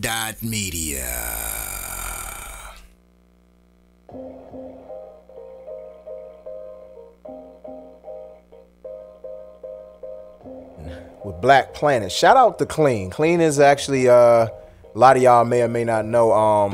Ryan Lucas, one of my good friends and fellow artists, he made me a part of a collective called the Fresh Tribe, and Clean is a part of that tribe. And man, his album is just an amazing album. The Black Tape, that's what it's called. It's actually, you can find it greenmusicclean.bandcamp.com. Please check that album out. It is such a phenomenal album. Frankly, one of the best albums I've heard in 2019. Yeah, so shout out to the homie Clean, hailing out of Oakland. You know what I'm saying? We play people all over. We done been in the DMV, South Carolina, Oakland. You know what I'm saying? So that's how we represent here. As you, we'll get to it momentarily, but y'all may or may not know the instrumentals that I've been playing all day have been from the homie Nipsey Hussle. You know, we'll talk about it momentarily. I want to get into some life before I get into that whole situation. But definitely want to make sure we shout out birthdays. Aries season rolling along. Shout out my main man. He's one of the biggest reasons I ended up at my job. As much as I complain about my job sometimes, I'm grateful for the people that really looked out for me and helped me along the way. So shout out my main man Johnny Milligan, celebrating a birthday today. My man VJ from Hobart, celebrating a birthday tomorrow. Quan Lodon and Jeffrey Ragsdale, they'll be celebrating birthdays Friday. My main man Earl Collins of Beat Boys Music, and our producer of the week last week, Andre Latil, they'll be celebrating birthdays on Saturday. My homegirl Megan from Hobart and William Smith, she'll be celebrating a birthday next Monday. And Denise and Madison will be celebrating birthdays next Tuesday. So shout out to all the Aries out there, you know what I'm saying? Season rolling along. But yeah, as I said a moment ago, Hip Hop World Lost took a major hit on Sunday with the murder. Not gonna call it a passing, not gonna call it just a death. The murder, senseless murder of Nipsey Hussle. A lot of people, a lot of times people will lead with rapper because that's what a lot of people know him for. But this man was so much more than a rapper. He was a force in the community, that has been long beleaguered for decades. Really, those whole neighborhoods like Crenshaw, Watts, South Central LA, a lot of those neighborhoods are the forgotten neighborhoods in LA. And, even though Nipsey was, he was a part of the Rolling 60s, which is a set for the Crips, he turned that around and he used his influence and he used his power and he used his brain to change the culture, change the perception of gangs, to change the perception of, you know, what gangs can do, because he was very instrumental in helping the Bloods and the Crips come to a truce in that, you know, in that particular, in LA. And that's not an easy thing to do, because a lot of times, like, in fact, I was listening to Mike's Corner last night, and one of the things that they were saying, like, you know, why is it always that it's these back and forth truces? And a lot of times you never know what the infighting is about. It could be within the particular gangs or between the rival gangs. But the fact that, like, this was his goal, he didn't want to be a part of that same cycle of hate and violence and self-hate and violence in Crenshaw. He wanted to transform that particular shopping center where the Marathon Clothing was. Like, his goal was to tear it down, rebuild it, build housing, and create even more opportunities for people who look like him, who look like us in that community, you know. And for him to have all of these goals, and like, he was a huge part of like the STEM program, like really promoting the STEM program, which is something that does not get talked about enough in the Black community. Like, all of these things all of these ways in which, or these areas in which we were forgotten in those communities, he was helping to lead the charge at such a young age. Like, this isn't something that just started happening with him. Like, Nipsey's been doing a lot of these things through most of his 20s. And a lot of people wish they could do that. He achieved more in 33 years of life than some people achieve in double the time. And to be gunned down right in front of his own place of business, and for such a trivial reason as him telling somebody, knowing that the guy's a snitch, like, it's not a good idea that you're around here. I don't want you around here. Pretty much take that somewhere else. And especially knowing how the gang culture can be. Like, if he really wanted to be gangster for real, he could have had him touched, but he didn't. He extended him the courtesy. Said, look, don't come around here. You're like, I know you snitching. Get ghost. And to come back and respond to that by shooting this man, standing over him, shooting him some more, and then kick him in the head when you walk away. It's so many layers to peel back from the situation. Yeah, you know. Yeah, I mean, like I said, I didn't follow him like that, but I knew who he was, and that's like, when I heard the news when I was cooking, and it was like random. Yeah. And I'm like, what kind of random effery is this? Like, what is going on? And I mean, especially with everything else that's going on in the world. And I found myself crying. Yeah. Because, I mean, just understanding the impact that he made, and the impact that he was making in his community for the people, and just the wisdom and knowledge that he was sharing and spreading all the time. It's like, why do we keep doing this to the ones that are trying to help us out, that are trying to take us to the next level? Right. And it was like this hopeless, disheartening moment that happened while I was standing there in the kitchen. And like you said, the like 6 shots and kicking the head after that all over, you know, the fact that somebody actually, if anything, gave you an opportunity. Yeah, is protecting you for real. Gave you an opportunity, and that's what you respond with. I mean, the lack of value in life. I mean, in your own, but in this person that's out here trying to do good. Right. That's just, it baffles me, and it's just disheartening.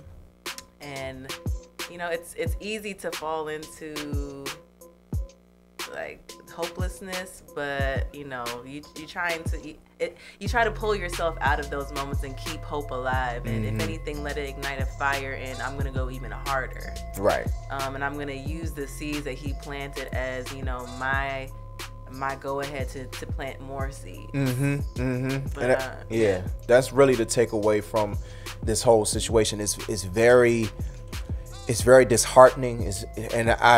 You know, we discussed it, like those anger, sadness, and hopelessness. Those were the 3 emotions that I went through when I heard everything. I was actually in the middle of writing a song myself, and I got a text from Aaron at our job, and you know, he's the biggest Nipsey Hussle fan I know, you know, and he's like, F, man. And he was like, not Nip. I was like, not Nip, what? And he was like, man, he was shot 6 times. Like, what? Yeah. Like, I just kept looking at my phone in disbelief, because the moment I saw that, I was like, he's not gonna make it. Like, I didn't want to think that, but I was just like, you shot 6 times? That ain't good. You know, like, not everybody's 50 Cent. Right. You know, and I just didn't have a good feeling about it. And then when I like saw the report not long after that he had died, I was just like, why they had to why they take anybody? But it's like, dang, why you had to take him though? Like, somebody who's actually doing something good. And yeah, it doesn't make sense, but it makes all the sense, because that's how it always happens. Right. It always happens to the people that are, D.L. Hughley studies, like, the people that are setting the grounds for tomorrow are the ones that are dying today. Right. Wow. And it's like, if we keep killing our todays, we won't have a tomorrow. Right. Mm-hmm. Yeah. And it's even, crime happens within the proximity within which you live. Like, right. So this whole black on black crime, I don't even want to speak on that, because that's not really a thing for real. Exactly. But the fact that it is a black man, and a black man that was given an opportunity to go a different way, or to just mind your business. Yeah. Really, exactly. simply put, just mind your business. Yeah. And this is how you I guess, pay this person back. Right. And it's like, there's a complete disregard, again, for your life and what you have, because we know that things like this happen because of a lack of resource. Right. Whether you want to talk about marginalization, disenfranchisement, you want to talk about any of those fields, these things occur because of that. Right. And so here is a brother that is setting the ground, giving out the knowledge so that we can get out of those things, that we can better ourselves. Yeah. We can gain more resources. We can gain more opportunities. Yeah. So that you don't have to feel the way that you feel. You don't have to do the things that you do anymore. Yeah. And you end his life. Yeah. So now you're going to perpetuate the cycle within yourself, and that complete disregard for your life. Yeah. And then again, the complete disregard for his life and the lives that are touched by this person, the lives that are impacted by this person. I think that's what's wrong with society when it comes to violence of this nature, that we don't realize how interconnected we are. Right. Everything, when one incident happens in life, everyone is impacted by it. Even if you live in, I don't know, wherever, Madagascar, in the jungle, I don't know. Right. Like, you're impacted by it in some form or fashion. Yeah. And so I think we need to start taking a better regard. Like, we need to start placing more of a value on each other's lives, and understand that either stay in your lane and just, it's like when they say, if you have nothing nice to say, just don't say anything at all. There's nothing, it takes no effort to not say anything. Right. It takes no effort to just not do anything. Right. Just leave it alone. Exactly. But that's not what happened here. And you can obviously tell how impactful this person was by how this is resonating throughout the community. Right. I mean, left and right, things are being pulled out. And again, like for me, somebody that hasn't been following him, I went and I downloaded all his whole album, all of his albums, and now I'm listening to him speak more, and I'm digging a little bit deeper, and so it's sad. It is. It's sad on so many levels. It is, my man. I mean, he had gems, that's the thing. A lot of times, a lot of people didn't really get into his music until recently. Even with a lot of people, even before his death, I think the Victory Lap album is what started drawing people to him. But even in his death, and this is sometimes the issue I have in these conversations, so people be like, oh, you waited until he passed to get onto his music. I'm like, does it matter? Does it matter when you connect with his music? Because a lot of the same things that he was talking outside of his music, he was talking within his music. He was dropping gems in his music. And to me, that's one of the best ways to connect with people, is to put it in song. Because a lot of times, I know for myself, I'll listen to somebody and I'll pick up on something if it's put to a beat a lot easier, because it's the whole audio visual connection. Like, he used he honed his craft, became a better rapper over time. Like every project he grew. Like it wasn't a thing like he'd do a project then regress. Like no, every single album he give you just a little bit more, elevate his craft, and then on top of that, in his life, outside of the music, he was elevating as a community figure, as a mate, as a partner, you know, being with Lauren London, as a father. Like he was just being an example of you can start off one way and completely go a different direction if you choose, if you educate yourself, if you learn. I think it was T.I. He said Nipsey Hussle was the first person in like rapper, like fellow rapper, that ever gave him a book to read. You know what I'm saying? Yeah, that's powerful right there. Yeah. Because then then he kind of highlighted this, you don't have to be placed in a box when it comes to living your life in the most righteous way that you can live it. Right. Like, you don't have to be out here, throwing black power fist up and doing this and whatever you think that looks like. Like you can be yourself, but elevate at the same time. Right. Elevating your mind, elevating your community, elevating your family. And that's what he, from what I've seen and what I've known, the little that I have known, is what he's represented. And even listening, like I've been heavily listening to all of the CDs. I know you told me about Victory Lap when it came out, and I kind of like forgot about it because again, he's not an artist that was on my radar like that. Right. Not for any particular reason. But then when I, listened to it, I was like, there were moments where I was like, ooh, yeah. Everything was like, okay. Like I caught myself even saying like in the gym, working out like, yes, exactly. And I mean, all of them though. And yes, I can actually see the progression. Like I can hear the progression that you're talking about. Like every album, it was like, higher elevation, talking about more, but in his way, and it never faltered from that. Like it was never like a change up. Right. So. Exactly. Yeah. But I wish we could go into it, frankly, a little bit more because it's so much to unpack about that situation. But I do want to close out with the bars for life. I want to close out with his words. And frankly, these are the words that for me, they resonated with me the most, and it really solidified my fandom when it came to Nipsey Hussle. Because I mean, as an independent artist, like even in like the short amount of time that I really was rocking with him, or that I really was put on to him, like in that time in his life, he was one of the most influential people in terms of the business side, being an independent artist. So this was from his song called Bigger Than Life, which was actually a hidden bonus track on the Marathon. And he says, I don't want your love. It's not why I make music.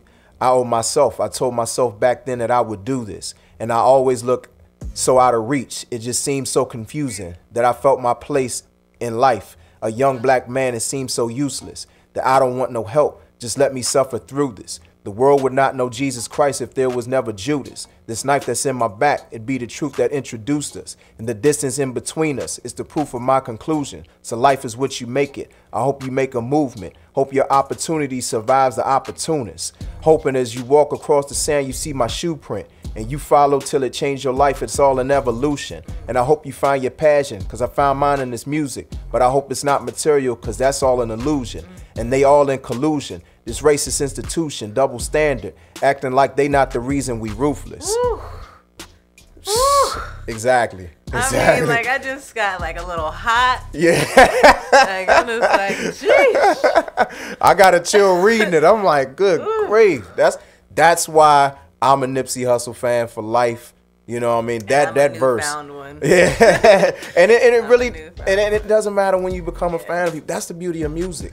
That's the beauty of art. It's funny, like, not to, like, last thing is just, it makes you wish, like, I wish I was involved. Right. In this person's life before. Right. But, not that I can get involved now, even though he's no longer with us. Yeah, exactly. I mean, he'll live on through his music. Absolutely. He'll live on through his work, and it's up to us, honestly, to pick up the mantle. Yeah. The things that he was doing, like whatever it is that's your passion, however you can build up the community.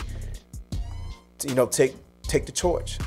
You know, that's the wave. That's the move. Absolutely. I mean, that's what it's always should have been, and that's what it always has been, and to a certain extent. But I think now it's becoming more and more apparent that is the way to go. Mm-hmm. Any other way is kind of like, what are you doing? Right. Like, dude, like, what are you doing? Yeah. So I want to read one last comment from my man Calvin. He said, "This had me digging deeper about Nipsey as well. What really struck me about his death was how the LAPD chief spoke so highly of him and how his murder affected him." And that I didn't mention that, but that speaks volumes. I mean, you talking about a white police chief of LAPD. one of the LAPD, one of the most notorious police departments in all the nation, and even he was in disbelief because he recognized just how much Nipsey was trying to change the culture, trying to create new roads in a long beleaguered community in Crenshaw.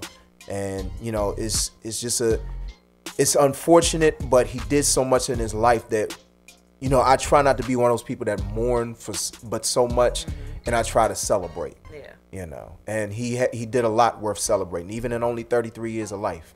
You know, it's not about how much time you live. It's about what you do in that dash. You know, and he did a lot in his dash. So, gonna go ahead and close out. But of course, I must thank my co-host for the day, the Wong Host of A Seat at the Table podcast. You're very welcome. Thank you so much for having me. Of course, Absolutely. I always appreciate it. Feels like normal, you know? Yeah. Feels like I'm in my cubicle right now. We kicking it. Right. Exactly. And of course, I thank my other special guest, my brother, Mike Goings, Director of Alumni and Youth Marketing, Philadelphia 76ers. And of course, I got to thank each and every last one of my members of the incomparable Team Bars for showing up, showing off every single week. Every share, every like, every comment, every bit of participation is appreciated. You all are the life force of this show. I'm here, but y'all help me to keep this going. Y'all are my motivation every single Wednesday, so I appreciate y'all. So really quick with the store, if you do want to get a sweatshirt, here's the plug. It's represent.com/store/SV, the number 7, the number 3, V, the number 3, N dash collection. So, you know, you might have to play that back a couple times to get it, but that's it right there. You can click on it. You know, it won't, you know, it'll go directly to you, and, you know, follow, share, like, all the good stuff. Absolutely. And it's lots of good T-shirts, sweatshirts. I think you were trying to get the dad hats at one point. Yeah, well, that's in the works. That's not on there, but that's in the works. Yeah. So, you know, it's a lot of good gear on there. So make sure y'all support my homegirl right here. And and of course, thank all the independent artists who support our show, fuel the show with great music. Speaking of that, we're gonna go ahead and close out the show with another one of our biggest supporters of our platform, and that's my man Young Gifted. Me and him gonna be doing something special real soon, y'all. So y'all be on the lookout for that. So this is beautiful music, great way to close out, and we'll see y'all here next week. Next week we will have Derek Jones of Card Logic. It's a YouTube series. I can't wait to showcase this brother, the way that he approaches things from the perspective of cards, dealing cards. Is just an amazing thing. So you definitely visit YouTube, check him out, Card Logic, you'll be amazed. Trust me, you'll be amazed at how he breaks things down. So he'll be here next week, 12 o'clock, and also later today we have DMV Culture Club from 6 to 8 p.m. and Grind Season Radio, 8 to 10 p.m. right here on WinDCRadio.com, the WinDC Radio app, YouTube Live, Facebook Live. I said it so fast. It's all good. Yeah. Y'all knew what I meant. But, all of that is all, of course, powered by GoWin.media. Appreciate y'all tuning in to the official Hump Day Motivation for the DMV and beyond. Y'all have a fantastic rest of your week. Have a great weekend. The weather's going to get nicer. Get out. Get some vitamin D. Yes. The real vitamin D. Right. Well. The real vitamin. We'll leave it at that. I mean, you can get some of that too. You know what I mean? The weather is getting warmer. You know. But yeah, so y'all enjoy the rest of y'all week, and we'll see y'all next week. Peace.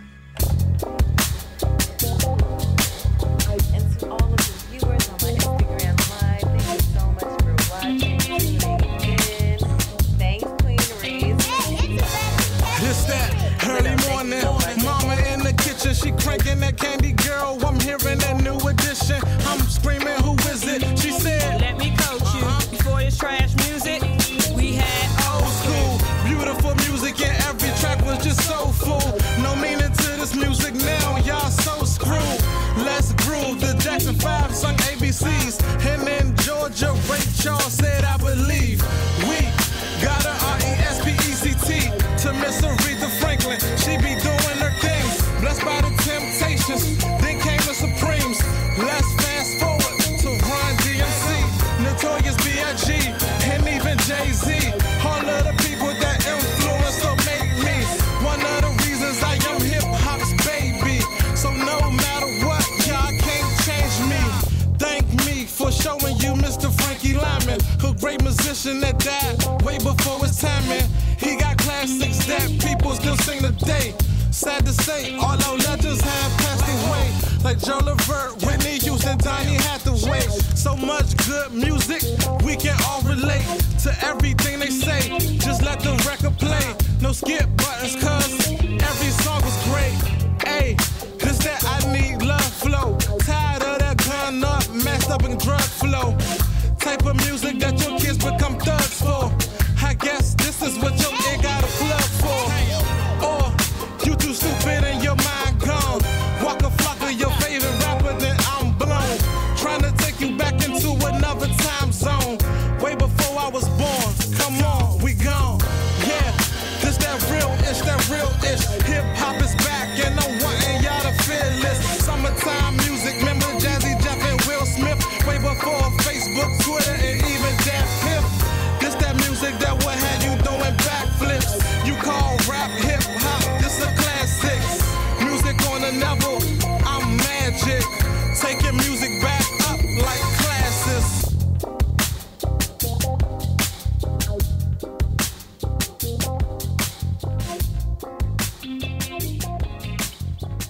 bars, bars, bars, bars. And that's it.